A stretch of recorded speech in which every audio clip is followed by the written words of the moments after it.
on the hands of Yagao. We saw how amazing he did when it did come to those team fights. Really great initiative for Shun to work off as well. Oh, they're going to go for the Vi themselves. They banned away the Cassante. This could just be an Annie and a Felios, if I'm being totally honest. No need to change it. Elk had an exceptional game, but could go for the Xayah if they really wanted to. But I think BLG, no real reason to change it. You know, it's not broken. Don't fix it. I think that's the easiest way to put it. Yeah, denying this, I feel, is away from leave once again, where I think EDG realistically can go for something like the Xayah and Rakan themselves and look for that early game aggression in the 2v2 for the bottom lane and really start forcing these flashes early on out of Elk and on Bernode. It's going to get a lock-in of the Ahri and the Sound for the two solo laners, dropping their bottom lane to 4 and 5. Trying to see if they can go with the same it's the same style of draft coming out here, which means that you imagine the EDG are going to be forced to ban away something like the Lulu. Do they go for the Drex once more to kind of put it into the Sion, or maybe just pick up the Rakan straight away? It was such an incredibly powerful pick for Lock it in that game. Ah. I don't think he's going to go for it. I think on the Rakan, like the Rakan, if you will, definitely a hell of a stronger pick there. And again, on kind of proving himself to be one of the most promising up-and-coming supports in our league, and really showing that he has got the kind of the playmaking power to make these things happen. Most definitely one of our most creative supports when it comes to this handling an engaged champion, but it does seem like EDG are not having their bottom lane locked in just quite yet. It's going to get narrowed down for the side of Leave. We have talked about the Xayah, but the Xayah without this Rakan, it most likely will be a Nautilus paired alongside the Xayah for this game too. But on the other hand, BLG, I mean, they're saving that counter position for Shun. I feel like BLG is the only team that drops the counter pick for jungle. It's quite a unique decision to make, as we know how much power Shun does have when it comes to just dominating the early game with whatever champion he's given. But I think for this game 3, he can go for something like the Kha'Zix, depending on what Bin wants to play. It could be the Gragas, Kha'Zix, any top side for BLG. Quite possibly, and the thing is, I know you said the Xayah Nautilus on the bot side, but I do agree with you, but I think Leave goes back towards the Jinx. It just feels like that's kind of like the handshake people go for. Don't think Leave had a bad game, but I just don't think he was in any way enabled. Has a lot more peel for him, a lot more frontline in this particular game to kind of, you know, maybe set up for himself, but the Gragas definitely locked in here, as you say, the Gragas and the Kha'Zix could be on the cards here, or even the Viego for Shun, something that can have that kind of reset ability. Getting things like the Vi and the Ahri to set up multiple CC chains can be absolutely massive. Like this change coming in here from EDG, getting Meiko onto something like the Lulu, so he can actually have himself, have himself a little bit more of a kind of a better time at protecting his AD carry. Shun saw the Lulu lock and he's like, get me Kha'Zix for this 5th pick. I'm gonna pop off, because if you take a look, I mean, EDG, their real frontline is going to be between Ala and Jiejie, but we've seen from previous games that when Shun does lock in this Kha'Zix, he is going to become an absolute menace, trying to invade the enemy team and really upset how Jiejie is going to path around the early game. And we saw from game 1 in particular is that Jiejie was really struggling to kind of keep up with how Shun was fastening up the tempo on something like the Sejuani. So we will have to wait and see, but this time around, game 2 BLG, they don't have Bin on a carry, which was the Jax from game 1, with that Hull Breaker providing that side lane pressure, so they're looking for full-on 5v5s.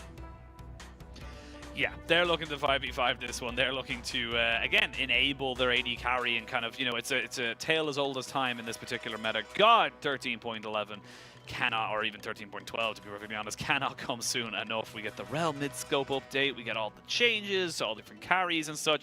Gonna be a good time. Zeri and Yuumi are put into the ground.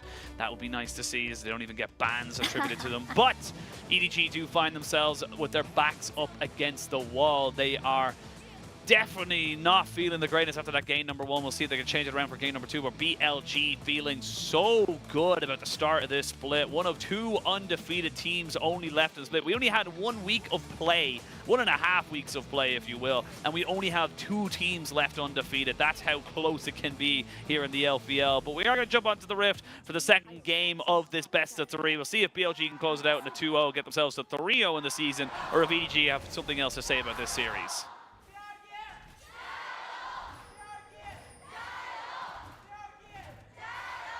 You know, Sheen, something that has impressed me so much is BLG's international fans and how they've been able to kind of shine on the international stage and prove to everyone why they really deserve to be there. So the fan chants will always be very near and dear to me because I was able to experience all of that at MSI London. And I'm hoping to see them kind of reach that stage at the Worlds in South Korea once again. Yeah, and also quick note there, congratulations to EDG as an organization, 900 games in the LPL all time, so that puts them as third in terms of the some of the most legacied organizations here in the LPL. I believe that number one is probably RNG and number two is either IG or WE. That's where I'm putting that particular bet. But yeah, great to see a legacy organ. And this is the thing, we're kind of coming into the old versus the new in a lot of senses as well. Is that like EDG so legacied, so kind of storied within their own organization for such a long time. BLG looking to create a legacy, looking to kind of, like you mentioned, have those international fans know who they are and chant their names. So different, interesting kind of, you know, two sides of the same coin as both teams look to try and be as dominant as they possibly can be. Yeah, most definitely, and I wouldn't be surprised if BLG kind of show up once again in the summer split, but I'm just taking a look at the statistics for BLG so far in the split. The last time Shun played Kha'Zix was in their series up against R, so probably within this week, and it was up against Leyen playing the Vi, so exact same matchup, but guess the scoreline. I'm not gonna let you guess, because it's pretty ridiculous. Shun went 12-1. On this Kha'Zix. So man sitting on 100% win rate so far, and he's more than happy to play this matchup, so it really is going to be dependent on FoFo and how he's going to be able to match the presence of this Kha'Zix in his own jungle, as top lane's getting a little bit low. Yeah, a little bit low. It was lucky, well, I'd say lucky. Very it was low. calculated enough to make sure that he got his level 3, as we do have in the LPL in 2023, the 28th match, this is the 29th match of Aphelios versus Jinx. Jinx actually having a much higher win rate up against this particular champion. So definitely Elk looking to try and buck that trend with 2 wins, one in the first game and maybe a second one today. See if he's able to kind of go for it. And Shun just happy to keep up farming with this Kha'Zix, which has kind of found itself a little bit of a fringe moment there. It's definitely an answer into things when you don't have a hard engaged support like a Nautilus or a you know, even a Thresh, to be perfectly honest. You can go for something like the Kha'Zix because it has such, you know, assassination ability into things like the Lulu. On a side note, Oisin, something that I've never really understood is why does Jinx's icon for the side profile, her background is just purple. It's not the background of Piltover. She's like one of the only champions where the icon for the champion just has a different background compared to this Slash R. And I never understood why. It's interesting. I've never noticed, to be perfectly honest, but I'll have a look at that one now. I do agree with you, though. It does seem to be like pure purple rather than the actual gun or anything like that. That is the actual Splash R. Interesting. Maybe it's just to make it pop off, you know?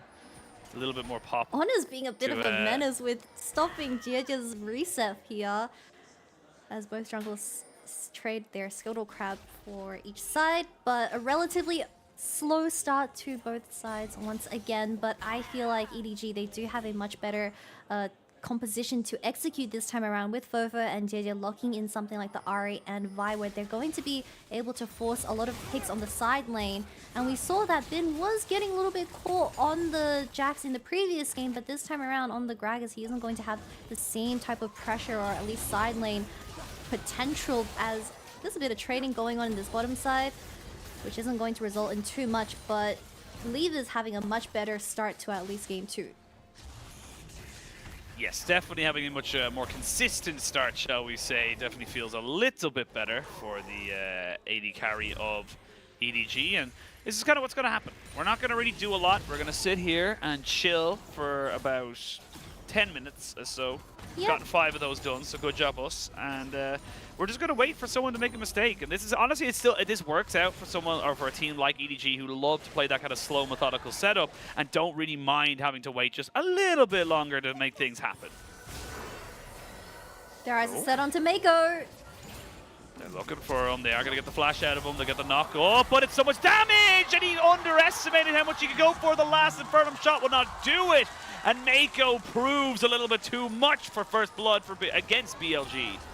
And that's triple summoners coming out of the bottom lane of BLG as Meiko's the one that gets the first blood. Just a little bit under in terms of the damage and what Elk was able to provide to that. But most importantly, on taking that tower shot was just not ideal. But BLG dropping the ball very early on. Shouldn't be too much of a problem because it is just gold going into a Lulu who is going to work towards that Ardent Sensor. But we see this fight getting engaged by BLG, catching Meiko off guard as they realize that Leaf just wasn't here. He reset, but this tower shot was so unfortunate. Bit of a misplay from On as well. Just one pixel too far in and he ended up dead. Yeah, a bit of a misstep there. Praising On as one of the better supports we've had and, you know, kind of a prospect for the future, but definitely not ideal situations to be in there. Shun is in the Dragon Pit as On and Yagao try to be a bit more aggressive. Does he go for the Dragon or does he look to try and go for bot lane? That is the question. The thing is, Leave burnt none of his summoners. The person you would actually want to love to jump on here as Shun is going to be Meiko, but he is cozying up with his jungler and his mid laner right now to make sure he is in the perfect of safety. Nothing going to be taking him out today. Something really interesting is that Meiko got first blood and now he's working towards that Ardent Sensor for that first item. I have to shut up for that. Oh! Loads of damage coming out here from Shun. He will get caught out though by the charm, which means he falls down and he is dead. No flash on Yagao to try and take this one back as this Meiko Lulu doing so much. And that is Meiko with 2 kills on the board. And he might have even looked for a third onto On. I don't think he can. There is a Vision Ward spotting out the Lulu trying to wrap around, but this early game going in favors of EDG. And of course, the kills going into the hands of Meiko and FoFo. Great stuff, but I think Shun just didn't expect the damage. Also having Yagao in not the most ideal situation where he was rotating on a pushed-in wave. So BLG just taking fights that they shouldn't be doing. But we see On being the first one getting engaged on by Jiejie here, where BLG, they thought they had everyone around. Yagao flashes over and commits to this, but the Jinx ultimate also makes up for that lack of damage, which surprises BLG off guard. Yeah, it really does. And now we're going to see Yagao getting jumped on here. He's not really got many places to go. The charm is decent. Jiejie picks up the kill. EDG much more comfortable in this early game comparatively to the last, and they are 4-1 to the good. Oh, as I say that, flash over time, red and white to green and white. Meiko, you thought a little bit too confident. That's a shutdown over to the Aphelios. Good decisive work here from the BLG bot lane. Meiko knew that Shun wasn't anywhere near, so he was more than confident walking up and egoing on with that ward placed towards their jungle, but he did not expect Elk to be flashing over the wall and calling Meiko's bluff, so that is going to be a kill going into this Aphelios' hand. Bit of a breather for them, but no, these major objectives are still up and available for both sides. As we get a replay of what happened, it is Meiko just defending off this pink ward, and he thought he could just walk up to this as Elk was wrapping it around the wall, but no, Meiko did not expect Elk to have such an aggressive flash in the end. Yeah, just wasn't really expecting. I thought Elk would just go back towards the lanes, therefore wasn't any much of a threat, but the more you know. Unfortunately for him, he gives over a little bit there. I will say that the kills going over to the Lulu has actually meant that he's got an incredibly early Ardent Sensor at 9 minutes into the game, which is kind of unheard of, but great for the side of EDG, especially as Leave does rush towards that Kraken Slayer in the end. We are seeing a little bit of a lane swap coming out now. Is a Rocket going to come out here? Is it going to have enough damage? Oh my, it was 100 HP. That was close, but good work there from BLG's jungler to make sure he doesn't lose out on that particular trade of with the Jinx Rocket.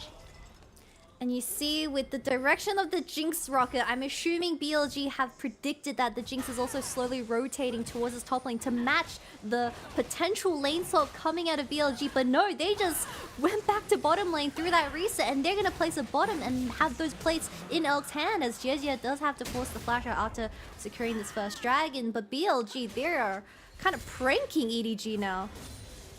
Yeah, the bit of a rough and rocky start there for BLG, but they're kind of saying, all right, you want to take us and go for this? You want to try and move this kind of movement around? That's totally fine by us. They're going to TP Bin back up towards that top side. Shun is on the bottom lane, so you imagine all those plates are going to go towards him. But is it still good for EDG? EDG getting themselves plenty of gold onto this Jinx, who's just been kind of solo farming. Already has that Kraken Slayer and finished up the Cull as well. Actually got 20 CS or so ahead of their counterpart. On is in this top side to maybe go for something that might be a bit aggressive, but Meiko with the wild growth makes it so difficult for them to really really try and get anything back off of this. Oh, as I say that, not quite able to hit the explosive cast. We've managed to pick up 2, potentially 3 plates in this top side, as we do see Shun dropping that Rift Herald for Elk alone in the bottom lane. So he is going to get 2 plates. 1 plate only, as Jiejie is hovering as a response. He's alone in this bottom lane right now. He should be careful. Yeah, I was just... he's dead. I mean, Elk... It's moments like that that really just kind of think, you know, you kind of have to really think about what you're trying to achieve in that moment there. Elk really not coming out on top of that trade, and yeah, just got greedy. Just straight up got greedy for the plates and really wanted to try and finish off that call for that Stormrazor, which he now has, so great for him, but cost him his life, and that is just not the kind of plays you need, especially when you're already starting to fall a little bit behind in this early game. Especially not having that flash available. I mean, I could see the idea of Elk, but Shun was showing on that mid wave, so he was truly alone as On was just defending this top tower alongside Bin. So a bit of a misplay coming out of the ADC of BLG, but now we see them at a deficit in this early game, which is very rare to see BLG in because they're such a good team at snowballing that it's very hard to see them in this position. But it's also going to be very interesting to see how they kind of come back from this game state, because we know that once you give BLG a lead, they're willing to take an inch to a mile. But with Elk being 1-1, while I believe Leave is probably 1k ahead with the amount of plays that he was able to eat in that top side, it's gonna really challenge BLG for the first time.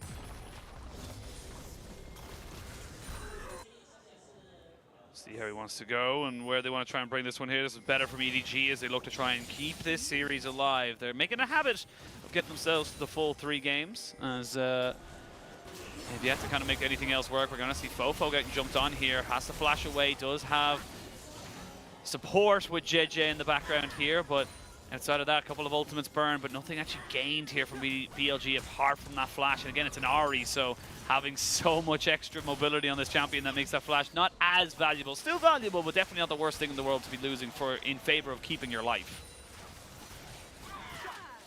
I've seen those Rakan W's miss due to unfortunate circumstances where I had to hold in my breath. But FoFo had to burn the flash from how On and Shun were playing alongside that vision and caught this Ahri off guard. But it is slowly getting a bit concerning about how Leave and Meiko are having so much presence in the bottom lane. And of course the range, Elk is struggling a little bit in terms of just trading against this Jinx who has the Ardent and Lulu buffing him up. Which is also a very big question on how Shun is going to play these team fights, because obviously you're playing an assassin into one of the best Lulus that we have in the LPL, so that polymorph is going to stand a very big problem in the 5v5s. A TP from Ala, he can just ulti towards his bottom lane. Can just ulti right in top of it. There's going to be a TP in. They're going to try and see if they can maybe get On out, but he was locked in and loaded. Flash in from Ala as he looks to try and jump onto Elk. We'll get the knockdown down and force an immediate flash from FoFo as FoFo was engaging. Really late TP coming out here from Yagao. I don't think he's going to be able to get anything from this whatsoever. And BLG just kind of sitting on their hands a little bit, not expecting EDG to be so aggressive, and they get punished. Yeah, this is the proactive EDG that we've been waiting, as BLG Bin, he does respond with getting a tier 1 tower himself, but Elk and On are really struggling to find angles in this game. I mean, FoFo was there first, Jiejie being the one initiating the team fight, and we see a great mid-jungle synergy coming out of EDG in this game too, and that's all thanks to this Ahri and Vine being utilized perfectly by these 2 players. And they changed up the draft just a little bit. They said, all right, we won't lock in a solo laner this time. We'll lock in a jungler in terms of the first pick for the side of EDG, and it is working out wonders. 3-1-1 here for Jiejie, and you can see Ala just kind of immediately TPing down and just kind of saying, yeah, I can go for this. Yeah, and Elk was holding onto that flash, but Ala getting that flash Q onto the Sephiroth was absolutely nuts. I was honestly expecting Shun to tank the charm for Elk here, but I guess every man for themselves, as the TP from Yagao was extremely late. I honestly think he should have TP'd towards that tier 1 tower, but it was already the play done and dusted. Yeah, not really going to gain much out from that, though. FoFo getting collapsed upon right here. Will have vision of exactly where everybody is coming from. Spirit Rush gets himself in. This is the thing. Yes, you burned the flash off of FoFo earlier. You can see it's still on cooldown. It doesn't matter. Spirit Rush has such a damn low cooldown that it just becomes nigh impossible to catch this champion. The problem's starting to rise up where you don't have that safe security in your top laner for this game too with the Gragas. He's playing for Elk and he's playing for Xun. But with the given lane states and how Xun wasn't able to find his ideal leads and picks onto the enemy team, he is now 1-1 compared to Jiejie, who has that Black Cleaver available. So you're not going to win the isolated 1v1 matchup. And this Kha'Zix is only going to get slowly more useless when you do reach the 5v5 stage, as you're not going to be able to find someone that's alone in these team fights. That's the big thing. You got to become a ward sentry, I suppose, as we can see.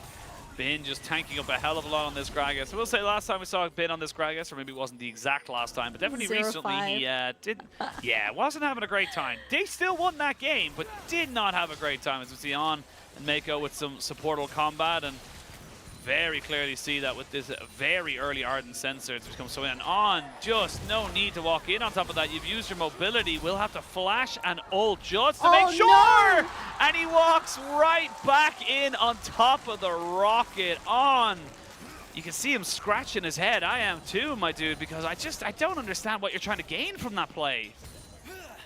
The only reason why BLG is able to find so many successful kind of skirmishes is because On is just placing these wards down without a care in the world. But when you're at a CS deficit, a gold deficit for this game state, you're not allowed to be making these plays. I mean, he does get a ward down at the very end, but doesn't even go over the wall, and that's a kill into Leaves' pockets. But On playing a little bit disrespectfully, not playing alongside Xun, and the win condition, which is going to be about those major 5v5s where you do need someone behind you because you're a very squishy Rakan, and Jiejie has his eyes locked onto you every single fight.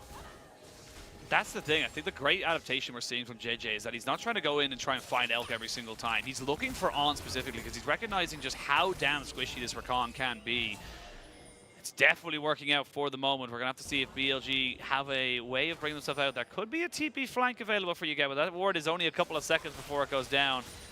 No dragon for the next 2 minutes. It will be very strange here for EDG to find themselves caught off into the side of the jungle, but they are pushing in around now. We do have 2 spell shields available for both sides. FoFo finishing up that Banshee's Veil alongside Xun getting his Edge of Night. So both these assassin-based carries looking to try and make the best of a pretty bursty situation if they can in any way, shape or form have an impact on this game. And we come back into live and it's about a 4,000 gold lead, less than that, probably about 3.5, as EDG finally having a much more control and composed game. 6 kills up over BLG and looking to try and push this to a game number 3.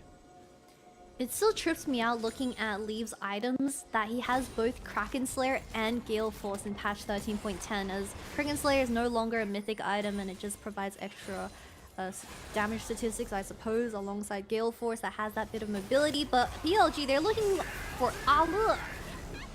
I mean, they're looking for him, but whether or not they'll get him is the question. He will take a hell of a lot of time to try and burn down, and while that's been happening, Xun will get killed, and at the end of it all, Ala doesn't even die. They threw everything at this Scion, and it was not the correct thing to do. They got themselves caught between a rock and a hard place and had to get out with as little losses as possible. BLG looking desperate, but EDG utilizing that mobility all the way and just like kind of utilizing the amount of time that Ala was able to buy and shutting down Xun, who was the scrambler left behind by BLG. And now the Baron and the Dragon is going to be spawning in a mere matter of seconds. BLG struggling to find angles because their mid-jungle not as loud of a performance in this game too. I mean, On will die here because he hasn't got a flash. He's just... Yeah, I mean, that's just not what's happening. Having a much worse game comparatively to game number 1. We hyped up his Rakan, and it feels like he's just forgotten how the champion functions. He just doesn't know how his limits anymore. Yagao does have the flash, no Tibbers. They're finding an angle into FoFo.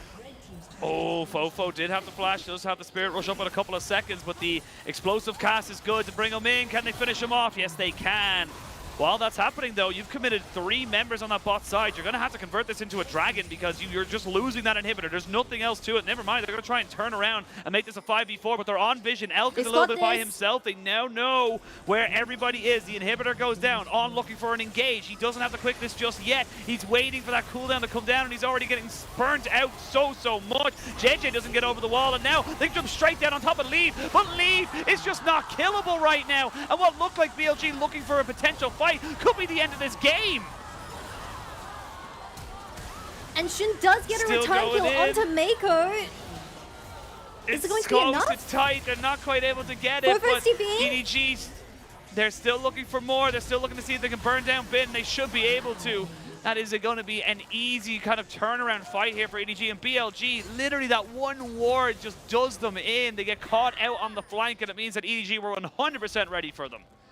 Yeah, and my eyes were just focused onto Elk throughout that team fight with the red and white available as well, but that ward spotting out BLG's flank onto the carriers of EDG really worked wonders. As On, I mean, he was already so low in terms of HP, but the Scion ult got thrown onto Elk's face. The Vi is also targeting the Aphelios throughout the entire fight with the peel of the Scion as well, so Leave is in a very good position. So I think this was a very good fight for EDG to take, but of course, the sidestep coming out of the Jinx as well, but Shun flashing in and kind of finishing the bottom lane of EDG was the rare hope of light of hope for BLG to stay in this game. But I still think a massive win for EDG as they were able to get this mid lane inhibitor and now work towards this Baron vision where they can also threaten the idea of it and dance around that vision. Yeah, able to dance around it. Speaking of dancing around vision, Shun has been spotted out on some as they look to try and kind of push for this one here. Still a 5,000 gold lead here for EDG. They got the dragon off that as well. I feel like if BLG had just kind of burst down that dragon, then maybe look for a fight or something like that. I don't know. There's so many if, buts, and maybes when it comes to this game. Definitely not looking as clean here for BLG. But look, we've seen this from them before. They dropped an uncharacteristic, or probably very characteristic game to RA earlier on, and now we can see... Oh my lord! On just about gets out, and On's only getting his Revelry now. That shows you how far behind he is to Meiko. Meiko has an Ardent Sensor and the Shurelya's compared to just the Shurelya's here for On. On is basically just not really kind of, you know, on the same level as in terms of supporting as this Lulu is. I think BLG, their best hope right now is forcing a 5v5 and just praying that they out-macro the enemy team. But Ala, he's ulting. He's ulting, doesn't hit onto Elk, and will take a tiny bit of damage on the way back from that particular play. Ooh, Jiejie forcing a flash out there from Elk, and going to turn his attention immediately there. They're going to jump onto the Jinx and try and burst her down. Oh, the ultimate thrown, and Leave is dead. That means your consistent DPS is no longer available in this fight, and Elk can go forward knowing that he will not be touched. It's a good charm to stop Bin from moving forward and trying to stop Allah, who's just tanking so much, but there is only so much you can tank. He will flash away. He has a blast cone as well, but they find the AD carry, and what was that, Allah? You just so lucky that the rest of the team have backed away because they've now left Elk on his own. He's a little bit isolated here. Charm goes forward. They don't quite catch him out. The rest of BLG moving forward on top of Meiko and Allah. It's not really a combination you're going to be able to take lightly, and ends up being a 1-for-1 Shun for Leave. Such a long fight, but BLG, they still have options. And that's exactly what BLG needed to come back into the game. Let EDG make those mistakes, commit the ultimates onto Shun, who had the Edge of Night. I believe he tanked both the Ahri and Vile for the start of this game, as we see the initial engage from Ala dodged by Elk, and of course, Elk also burning the flash very preemptively as he just avoided every single engage angle from the side of EDG. But with so many abilities committed to this Kha'Zix, no one was really threatening Elk in this fight, and it instantly killed Jinx with that Gravitum gun as well. So, I mean, a really well fought out fight for BLG, and they can regain some vision here.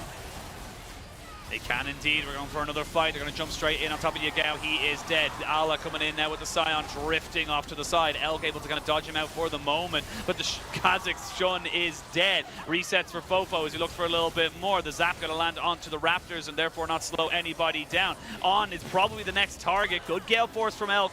Keep himself away from the oncoming Vi, but I mean, it's just proving too much here for BLG. EDG just have them in so many angles, and they just can't get the damage down. They can't get their carries to safety. Bin will flash. He'll get charmed though. Explosive cast gets eaten by the Banshee's Veil, and Bin is only going to be falling as quickly as he possibly can. 3 for nothing. Elk trying to make something happen in this mid lane. Has got a shielding, green and white to try and maybe make a fight happen, but I mean, he's just waiting for that LDR. He needs something that can burn down through Allah. Bin was desperately trying to fight a flank angle, but BLG, they want to contest this Baron. They want to flip it. Yagao does have the flash tippers available. Shun is slowly making their way here, but EDG not going to flip it just quite yet.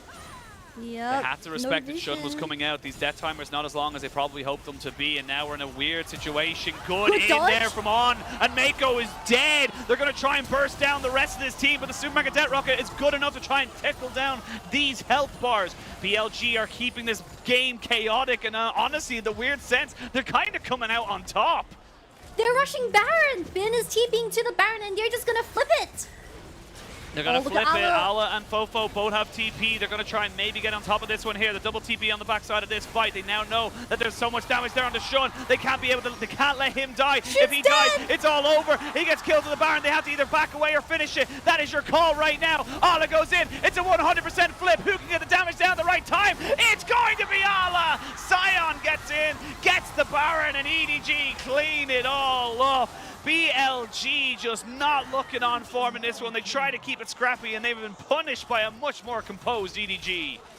And that was the final Hail Mary coming out of EDG, but unfortunately Shun getting picked up early by FoFo on this Ahri, taking too much damage from the initial engage as they were fighting without a smite in the very end. Like you said, Ala secures the Baron, but it does seem like the series going to a 1-1. It's going all three. Not really a lot that a full tank Gragas and a Kha'Zix can do, unfortunately, against the tanks. So we're going to be going to third game. BLG having a dominant game number 1. EDG having just as dominant game number 2. And that is a fantastic win coming out here from EDG. Much more like him to see them kind of, bouncing back even after such a tough loss. Yeah, and it was all thanks to Jiejie on this fight. He was able to catch on so many times out of position, being a little bit greedy with how he was positioning himself in that early game. And also an unsung hero, for me at least, is Meiko, because I feel like just him having something like the Lulu in this game too, it really did stop Shun from being his proactive usual self and finding those angles onto the AD carry, which was going to be leave on the Jinx. And obviously, finally, we have the Baron flip, which was an absolute Hail Mary coming out of BLG, but it's very concerning to think that BLG kind of slipped back into the game from how the early game went. Yeah, I mean, look, they kept it scrappy, but I do think that it was just kind of BLG throwing everything in the kitchen sink in. And the thing is that, like, they had a couple of good engages. They got caught out leave, but I mean, I feel like right now the Vi is just such a massive power pick in every sense of the word. It just feels like this pick is just so unbelievably busted in how it's able to kind of create space, make champions do different things, and situate yourself in such a negative kind of point that it just gives you too much room. It gives you too much space to kind of work with. I believe it has like nearly 100% presence. I think it's on like 98% or something like that. And sitting with like a 64% win rate. It is so good in the LPL right now that I feel like you just, on red side, if you're not first picking it, you got to, or if you're not banning it, you got to hope and pray that they're not first picking it. Yeah, and it did do wonders in that early game, letting kind of Leave get all those plates into his pockets as well. But the unsung hero is Meiko, getting that kill onto On that kind of started the whole snowball for EDG, where he was able to get that Ardent Senses so early on into the game and allowed Leave to just nom everything, pretty much. He went to top lane, he got 4 plates, he went to bottom lane, forced a 3v3 out of Elk and On, and just the follow-up from FoFo and Jiejie being the proactive duo out of the 2 mid-jungles that we had in game 2 really did work wonders for them. And I think Ala on the Siren, I mean, he was just tanky. You can't really expect anything else outside of this Siren, because he also had a lot of proactive plays towards that bottom side. He ulted, I believe, twice to them, and it really just shut down Elk and his ability to carry for that game. Yeah, I mean, Elk tried his hardest and really did kind of, put himself in decent positions, but I think Shun on this Kha'Zix just didn't really have the same level of impact as he did in game number 1, and On was just, I don't know what happened between game number 1 and game number 2. On did not look like the game number 1 Rakan that we saw. And again, it's little small adaptations that we saw from EDG in their draft. They decided to first pick the Vi. They then went for the Lulu rather than the Nautilus in this bot lane, because they recognized, look, if we can just keep this Jinx alive, we have so many ways that we can kind of make this play work. So really happy to see EDG kind of bouncing back a lot stronger in this particular game and giving us the full 3 that we deserve. Yeah, and I think this game too is going to be a huge wake-up call for specifically On, as he went around the entire map not giving a damn about where the enemy jungler was, but coming into this game 3, they really need to reconsider their approach in the early game to not allow EDG to get those kills into their pockets very early on. Yeah, absolutely agree. But we're going to set it to a quick break, and when we return, we are going to have ourselves our